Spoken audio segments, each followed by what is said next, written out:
summer special চপ homemade হয় আপোনালোকেও নিজা নিজা ঘৰত বনাই ল'ব পাৰিব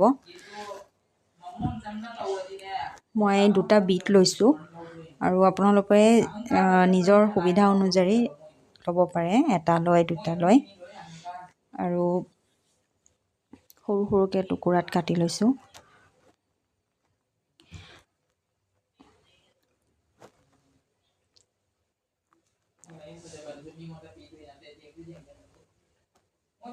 তৰমুজ এচিটা লৈছোঁ সৰু সৰু টুকুৰা কৰি কাটি লৈছোঁ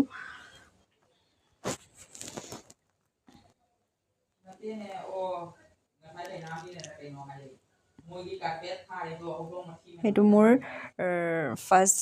ভিডিঅ' বুলি ক'ব পাৰি আৰু আপোনালোকে ছামাৰত এইটো ইউজ কৰি খুব লাভ পাব এবাৰ ইউজ কৰি চাব আৰু মই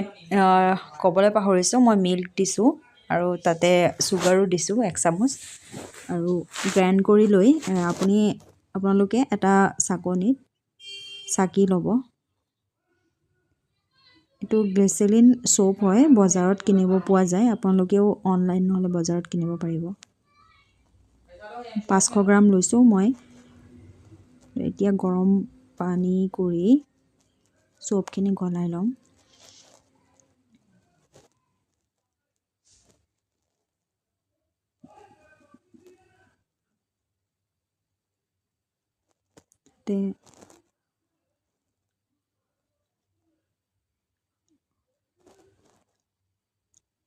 ৰসখিনি মিক্স কৰি দিছোঁ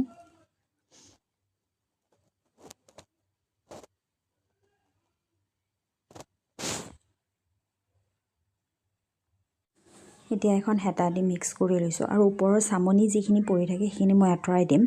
আৰু তাত আপোনাৰ প্ৰায় এহেতা দিয়া নাই মই প্ৰায় 2 চামুচমানৰ চাউলৰ গুড়ি দিছোঁ ইয়াতে মই প্লাষ্টিকৰ কণ্টেইনাৰ এটা লৈছোঁ প্লাষ্টিকৰ কণ্টেইনাৰটোত মই দি দিছোঁ এইটো প্ৰায় মই 1 নাইটৰ কাৰণে ৰাখি থ'ম পিছদিনাখন ৰাতিপুৱা মই এইটো উলিয়াম ৰাতিপুৱা মই উলিয়াই লৈছোঁ উলিয়াই পেলাই মই টুকুৰা টুকুৰাকৈ কাটিম